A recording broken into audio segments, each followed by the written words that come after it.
Iguodala. Iguodala to Curry, back to Iguodala, up for the layup. Oh, blocked by James. Curry, one-on-one. Irving puts it up. It's good. Kyrie Irving from downtown. The three, steps back, crossover, puts up a three. Rebound James. Second. It's over. It's over. Cleveland is a city of champions once again. The Cavaliers are NBA champions. Cleveland! This is for you!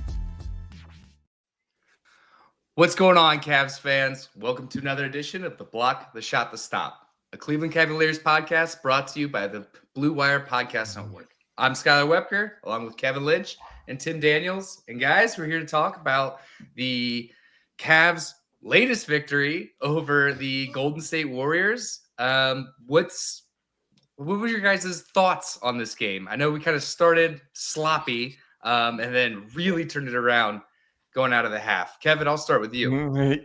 Yeah, Cavalanche. The key to the game was the second quarter going into like middle of the third quarter. The Cavs held Golden State to 11 points in the second quarter and then came out of halftime and lengthened the lead. I think it got as big as 26, 28 points in the third quarter.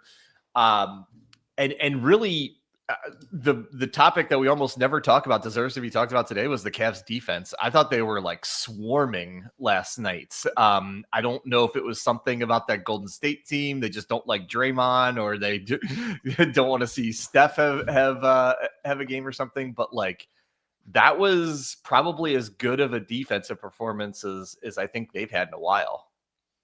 Yeah, I would agree. Tim, what would you say? Yeah, obviously the defense part was fantastic. I thought, especially considering they couldn't score for a really long stretch there at the end of the first going into the second, like Kevin mentioned. Just the way they kind of swarmed. They really took care of Steph Curry in a way that not many people can anymore. They held the Golden State to 11 points in the second quarter. Yeah.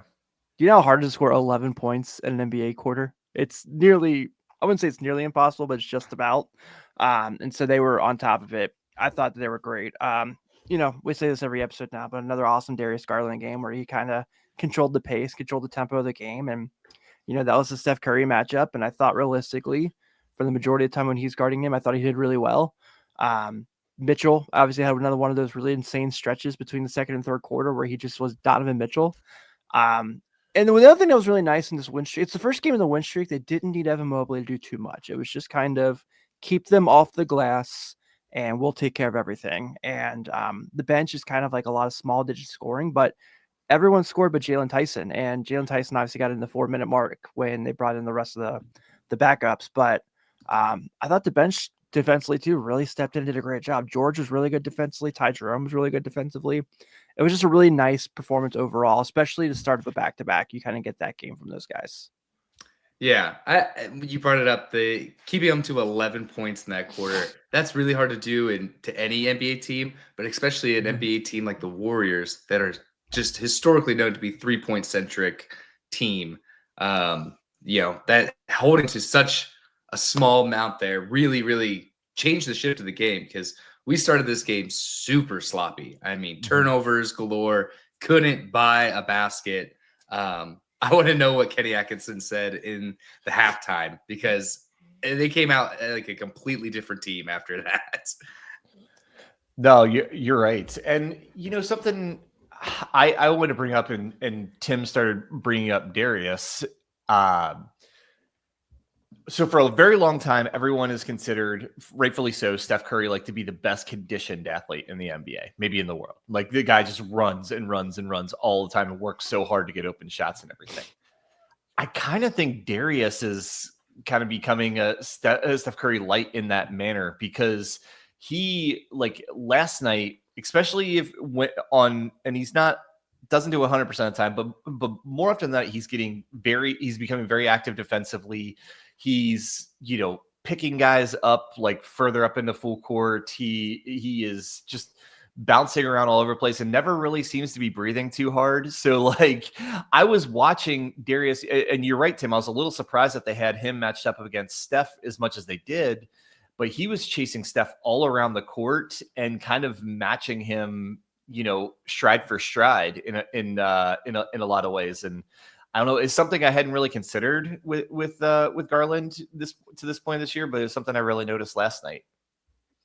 They've been training together too for a couple off seasons, so I wonder. Oh, if really? maybe, I didn't know that. Yeah, but right before Garland's All-Star season, Curry came out and basically like sang his praises and was like, this guy's going to take off. And I mean, it's incredible that they held Steph Curry to 11 points last night. Yeah. I mean, three from 11 from the 3-point line from Steph Curry. That's unfortunately for him, though, with the roster that Golden State's put together around him, he's having a lot more of those games. And I hate to say it, and Kevin and I talk about this a lot. Like, there's very few people we love to watch play basketball more than Steph Curry. And I know Cavs fans might hate us for that, considering the mid 2010s. But yeah, he's having a ton. I mean, last year he had 4 or 5 single-digit games because he's like, it's a lot of, Klay Thompson was hurt, obviously, and there's no Klay Thompson now, but it's a lot of just don't let Steph beat you games. And you get those Christmas Day spectaculars like him and LeBron just had, but then you're getting a lot of those games from last night too. But he's still so good that the stats are still just beautiful to look across if you look at the back of the basketball card. Yeah, other than last night, I mean, 3 assists and 11 points. That's not really getting it right. done. And obviously, assist is hard. There are more factors in assist because not only do you have to distribute correctly, the other guy's got to make the shot, and that was not Golden State at all last night. Holding him to under 100 points is incredible. So one thing that I want to mention is when going on Darius Garland. The way that he creates his shot is so amazing. He doesn't play to a rhythm. He's so erratic in his movements and gives a defender off timing just with all the just jab steps and popping and locking. Like he looks like an Australian breakdancer out there, just trying to create a shot. It's awesome.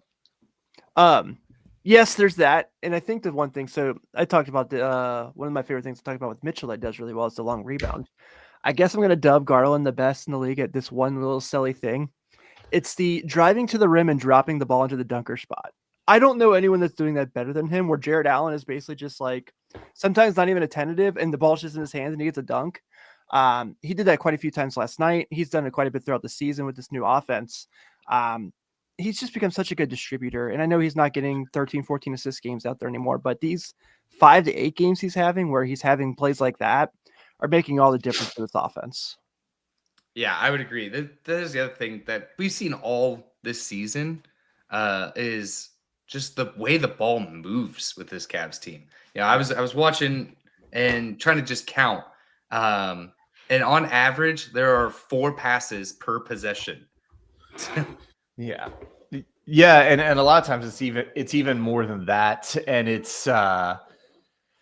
really is great. And it's all led, honestly, by Darius and Donovan Mitchell, because they're the ones who start out with the ball in their hands on almost every possession. They're the ones that start out with the ball. So, for any of that to start, for all this beautiful ball movement have to start, they have to kind of like dictate it, right? So it's really incredible. And I agree with Tim's point about like the drop up passes from Garland. He is fantastic at that. And I thought he came out this season during like the 15-game win streak and was doing so much of that. And that's when Jared Allen was averaging 17, 18 points a game, a lot from his partnership with Garland. And then it kind of lagged a little bit for a little while. I think a lot of that's because defense has adjusted or whatever, and that was taken away a little bit more. But now you're right. During this, now we call it second significant win streak of the season. It seems like he's getting back to that. He is breaking down defenses instead of just looking to kick out for threes. He is finding Jarrett, down low once again. Is it too early? I mean, I said it way early in the win streak, the first win streak, but is it too early to start thinking about a wire-to-wire year? Nope. Not now. We're almost halfway to the season. Yeah, man. I mean, we're past Christmas and they're still doing this. We're past Christmas and they have 4 losses. I mean, that's they have pretty 5-game lead on the Celtics. That's the biggest thing. That is the biggest thing about this, because we talked about that quite a bit this year, just in the sake of build as much balance, difference between you and the Celtics. Because if it comes down to that case where you play them for a shot at the finals. You want that game at the Q. And Absolutely. right now, it's looking like that game's going to be at the Q if things keep going the way they are. Well, you did, and we'll talk about other teams later, but like it's not just the Celtics. Like the several other teams in the East are trying desperately to catch up to the Cavs and can't, but they are catching up to Boston. Like Knicks are only a half game behind them now for the second spot. And so yeah, you're stretching it out against Boston, but like at the same time, Boston's lead against the rest of the East is shrinking because of their recent struggles. So yeah, I don't think wire to wire talk at this point, barring something catastrophic or a completely unexpected huge decline in play, like I don't think that's unrealistic to talk about at all. Yeah, I completely agree. I actually think this kind of leads into my next point. I think this Cavs team gets better in the sense of once Max Strus gets his shooting back underneath him, this team is unbeatable. There were several plays last night where I know that the box score, he was 1 for 6, but all 6 of those shots were wide open. He did not take a contested shot at all. So once he gets his shooting form under him, like that's another weapon on this team. Yeah, I think Donovan Mitchell is really the only one who takes contested threes in this team, and he's one of the better 3-point shooters in the league. Forget about percentages. So like, it's fine that he does sometimes, but like the rest of the team, the majority of their threes are clean looks because of the ball movement, the penetration, the threat of Mobley and Allen inside. We talked about that, Skylar, with Zach on the NBA Weekly. Is I think they have very good shooters on this team, but that's not the biggest reason that they're the number one 3-point shooting team in the league. It's because of the quality of 3-pointers they get. And I would rather take a very good shooter getting a wide open 3 than a great shooter shooting one, after crossing up and being off balance and shooting from 28 feet. The quality of 3-pointers because of the efficiency and the cohesiveness of the offense is, I think it might be the biggest thing that separates the Cavs offense from most of the other offenses in the league. Yeah. I completely follow up on Kevin with that. Sorry, I didn't know where we were going with that. Yeah, I mean that's the kind of the big jump there as well. And I think for 2, just like you guys mentioned it, and we've preached it all year. Just their innate ability to make the extra pass is so underrated for this team. Yeah, and I think that's something where you really haven't seen that from a Cavs offense since like LeBron and Kyrie, where it was just kind of having those open guys, and they had the JRs and the Shumps and those guys like that who could have the quick release. But with the way that this team moves the ball around, and literally last night, only one guy didn't take a 3, and it's the guy you don't want taking 3s. Jared Allen. Yeah, exactly. So, and everyone made a 3 that took one last night, except for JT Thor. But you'll live with that one, obviously, with the sake of the game when he's in. So, just their ability to kind of keep people spaced out. That's what modern NBA is, right? It's just kind of that 5-out offense, and the way that they run the offense they run compared to everybody else, it's just. It almost sometimes looks leaps and bounds above them, but maybe it's also just because we're still comparing it to what the offense looked like last year in stretches. Yeah, it definitely could feel like that, though. This is just a completely different system. It is a completely different system, but with the comparison to the JB Bickerstaff of the past couple of years to what we're seeing now, it's just so refreshing to see. Hey man, that might be round 1. You mentioned earlier, talking about just beating the Celtics. They might be playing the Pistons round 1. That's all right with me. Yeah, me too. I'm trying to think of where I want to kind of follow up with this. But we're getting closer to the trade deadline. I don't think the Cavs do anything. What can you do? This team's humming on all cylinders. You're on your second major win streak of the season. You have the best record in the league. You're first in basically every statistical category other than free throws. That's something that you can work on. What do you guys think they do? I see both sides of this argument because nothing you said is wrong, Skylar. They have been the best team in the NBA this year, and things are going well, and the vibes are fantastic. And so why would you want to mess with that? At the same time, I'm somebody who's watched so many NBA playoffs to know that the game changes so much in the playoffs, how much it slows down, how much it gets more physical, how much the, best player, the rotations shrink and the best players play increased minutes and everything. So I'm of the mind that the Cavs make one move for a big wing for defensive, partly to fill a need with, defensive and everything, and partly because a lot of the guys that play that position for the Cavs are super valuable, but also super injury prone. Dean Wade, Max Strus, Karis LeVert. I think you get one more guy kind of in their mold. I honestly thought Dorian Finney-Smith would have been a great one for them. Like the grand slam trade would be Herb Jones, getting Herb Jones from the New Orleans Didn't even think Pelicans, about that. because he has turned into an excellent 3-point shooter and one of, if not the best league defender in the league. It's really him and Dyson Daniels are the best wing defenders in the league. So like, that's the one guy that I'd be willing to, give up.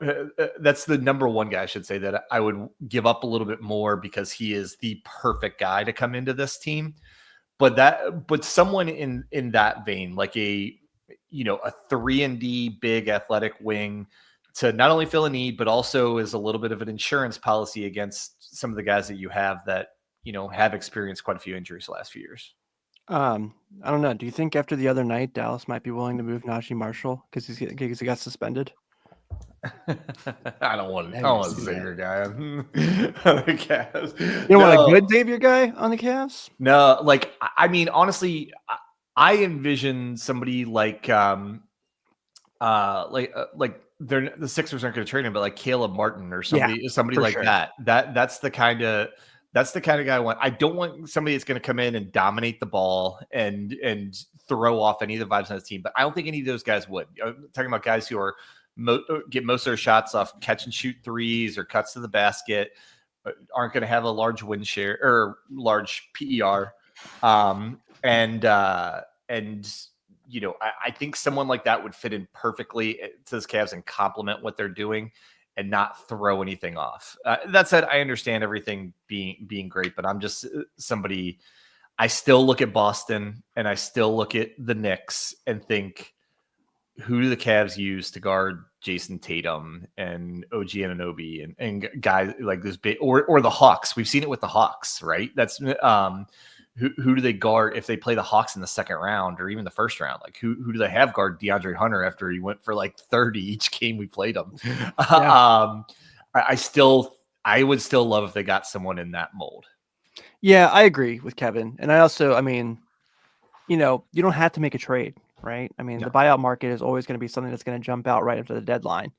And this is a team that's taken advantage of the past. I think obviously this year, the good news is there's better options than Marcus Morris. They're going to pop up for that circumstance, though. For some reason, Marcus Morris was pretty good for this team. He was great when he was on his run here. I was very shocked by that. But like we've mentioned Larry Nance a lot, and he doesn't play enough in Atlanta. You would think maybe that's a possibility of a move. I think he makes a lot of sense, and I'm also in the market of kind of piggyback what Kevin's saying there as well. Like, yeah, you want to get better, but don't make a move just to make a move, right? Like we talked about.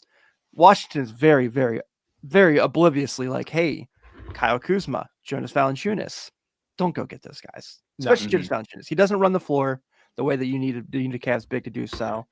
Kyle Kuzma, I don't think is a Cavs fit. I think he's a fit for other teams for sure. Like I think he's a good ball player, but not here.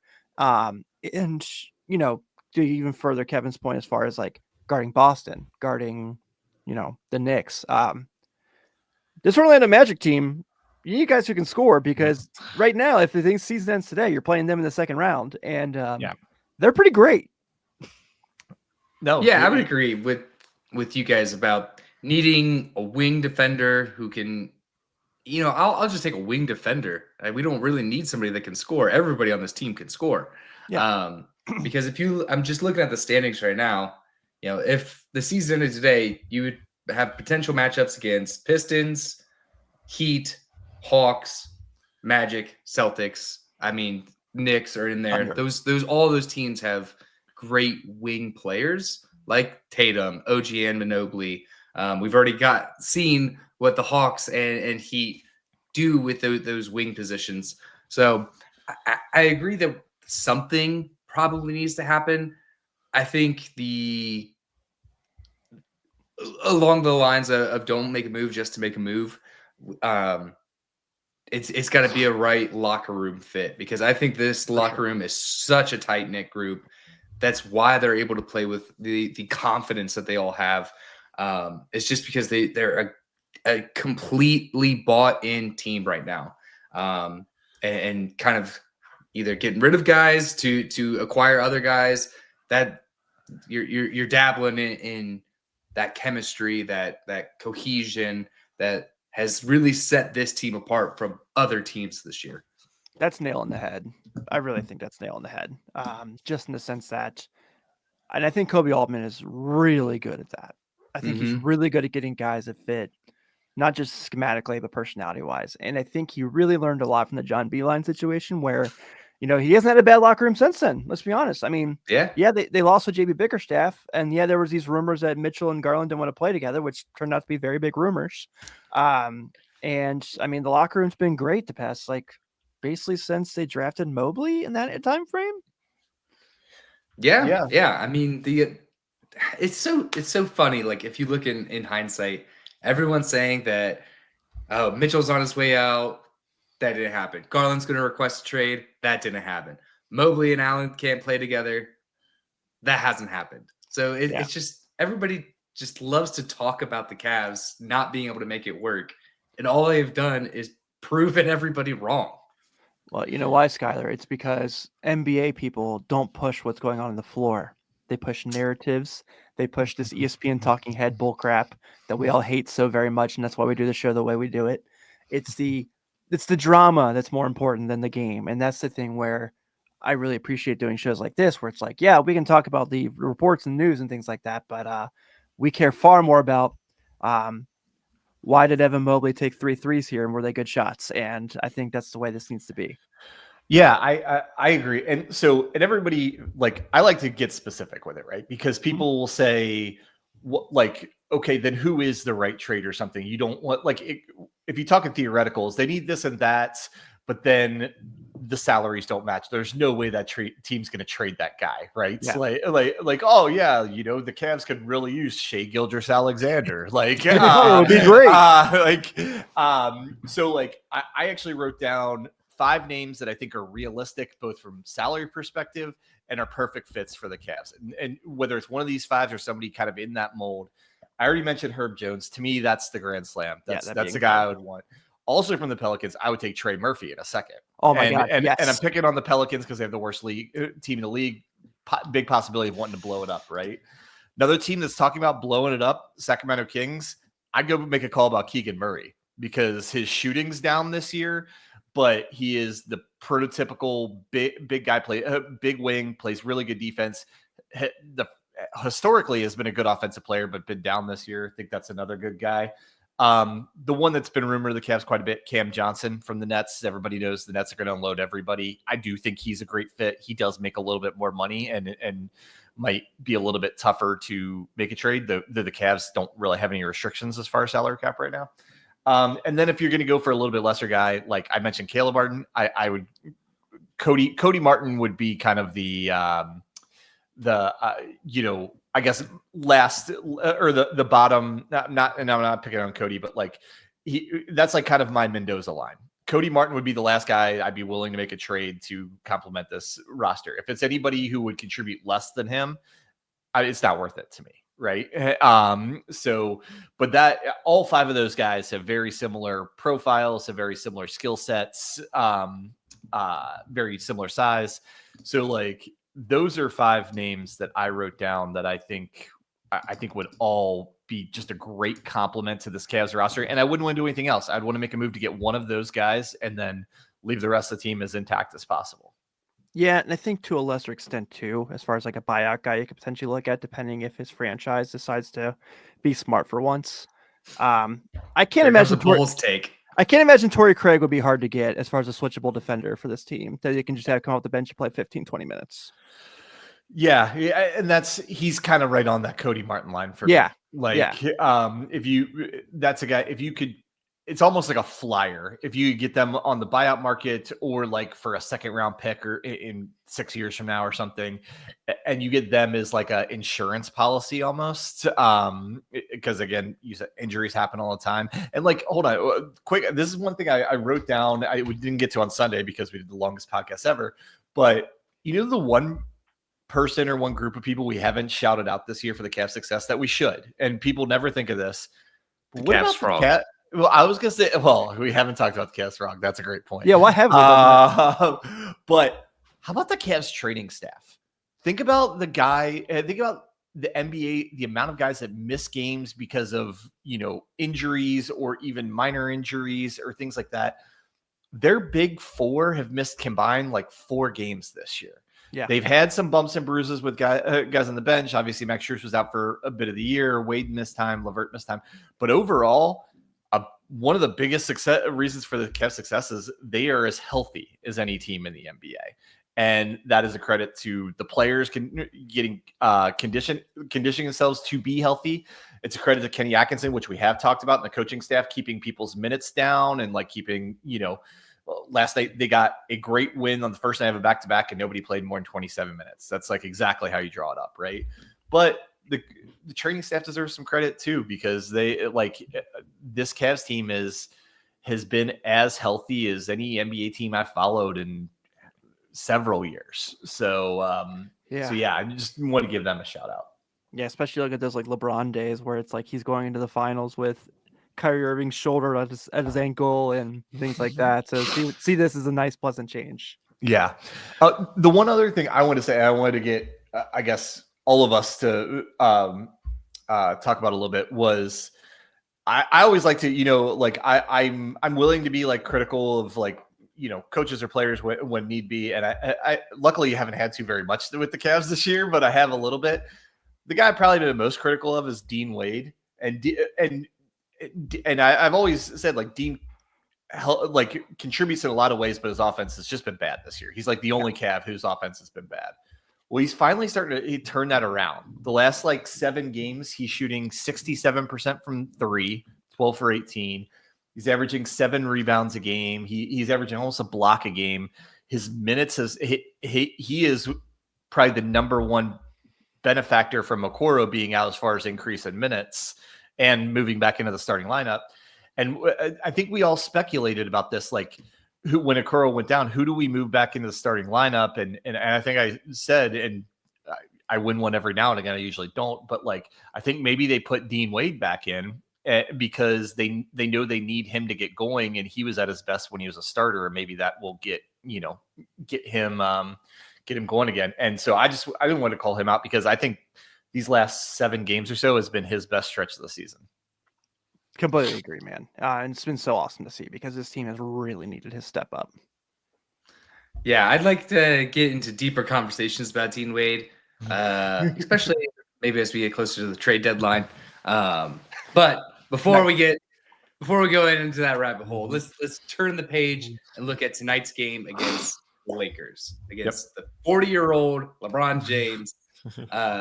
Guys, what are you hoping to see from this game?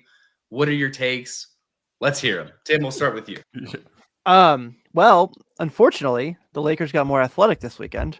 Yep. And that was, it's great for them and happy for them to extend LeBron's chances at, winning a playoff series. I still think Cleveland's the better team, obviously. I am genuinely curious on the Lakers side how these two guys shape in, because everyone's talking about Dorian Finney-Smith, and it's a great, great pickup. Getting Shake Milton is such an underrated move in this trade. I mean, just getting an additional ball handling playmaker that they didn't have off the bench because D'Lo is just not that anymore was so huge for them. So I'm really genuinely curious what they look like, because JJ Redick's already said that he's going to keep his starting 5 the same. So Rui, LeBron, AD, Reeves, so on and so forth. So, but Kevin kind of hit the nail on the head earlier. This is the second game of back-to-back. Our guys played maximum 28 minutes last night. You feel pretty good about that. You feel pretty good going into this game that they're still pretty refreshed and don't have to put too much tax on them. So I think it's going to be a really fun matchup. Obviously, the last time these teams played earlier in the season, it was a lot of Cleveland just kind of exposing the Lakers' inability in transition defense. I do think that got better with this trade that they made. but how long does that take to go into effect? So if you're Cleveland, you probably think you can do a little bit more of the same as they're still getting these guys into the Lakers system. Yeah. So my thoughts of this game is in the NBA what you call a scheduled loss, right? Be a scheduled loss because the Cavs are in the middle of a West Coast trip. They played Friday night in Denver's altitude. They played last night against Golden State. Now they have to play a second game of back-to-back against the Lakers, who the Lakers have been at home for a week, and they've only played one game since that Christmas Day thing. So this is what in the NBA say sometimes the other team beats you, sometimes the schedule does. So to me, that's what this would be. But this for a normal team, but this Cavs team is not a normal team. This has happened. I think there's the only schedule loss that I think they succumbed to this year was that Miami Heat game right before the NBA Cup break.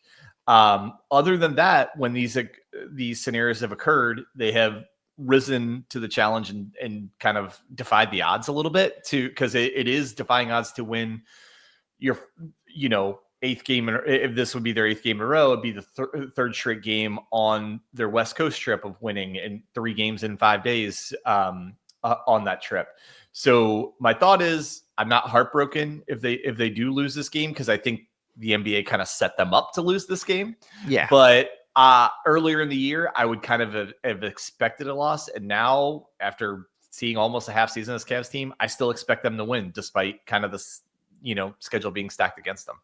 Yeah, I think no matter what, the way you look at this trip here, and it's something Kevin talked about a lot as we were getting ready for it, and we had that conversation about just kind of the scheduled loss and the things like that. No matter what happens tonight, this road trip's a victory. I mean, sure.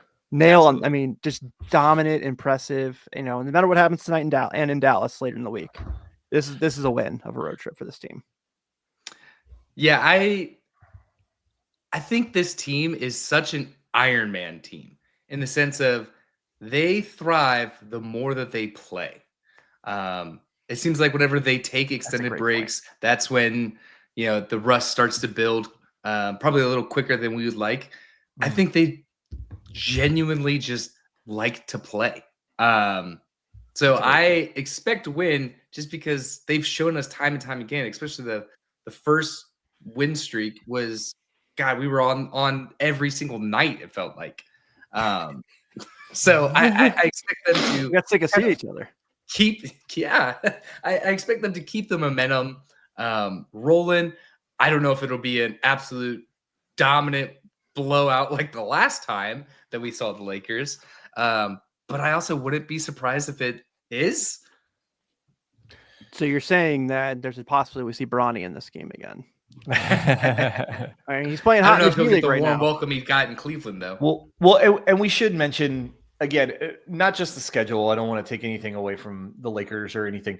The Lakers have won 5 of the last 6. They've been great. Just make a trade to get a better team. They still have LeBron, even at 40 years old, is playing as an all-star. They have AD, who's one of the best big men in the world. So again, this isn't like a shameful loss. And Austin Reeves is better. Yeah.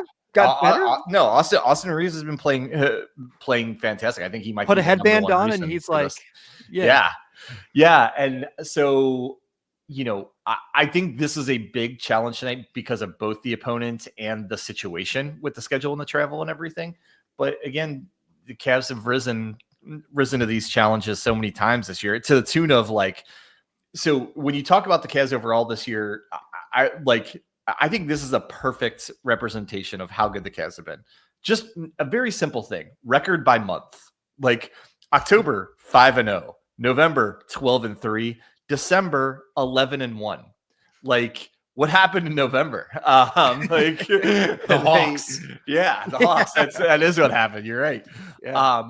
But in all, and it's just to say that's one of the things we've talked about so much, the consistency of this team and being able to kind of just play a great game virtually every night. And to Tim's point, not only the West Coast trip, December's a win. 11-2 is an amazing month, and they have a chance to be 12-1 instead. So the Cavs, they're playing with house money in tonight's game. I still wouldn't bet against them, but I do think it'd be a challenge. Should we do our first bet on the podcast since we're recording the day of the game? I was gonna say the Cavs are actually favored in this game. That's I have a hard betting-wise, time for sure. thinking they won't be favored in many games the rest of the year. Yeah, like at OKC, they won't be favored. Maybe at Boston, but most other stuff right now, like they would be favored pretty much again in any game, home or away. Yeah. Trying to look at real quick any fun prop bets, any player combos I like. Yeah, the Cavs are 4.5-point favorites tonight. Yeah. How How are we feeling about Garland, 29.5 Yeah. points, rebounds, assists, -125? I was gonna say a Garland prop is where my head would go in this game because he's probably the worst matchup for the Lakers. Not that the Cavs are a bad matchup for anybody, but if you're talking about individual players, they don't have any short, quick guards that could guard Garland. Like Mitchell really either, but like my head went to Garland. Yeah, so I took it. I did it. I did it. Here's Garland over 29.5 points, rebound, assists, -125. And I'm just basically going off the base that he had a really good game last night and didn't play a ton of minutes. So Yeah. All right. Well, get your bets in, guys. Excited for tonight's game. With that, I think we're good to wrap up. Thanks for hanging out with us. As always, I'm Skylar Webker with Tim Daniels, Kevin Lynch. And who has sound us off? Go Cavs. Yeah, you do it. Go Cavs, guys. We'll see ya.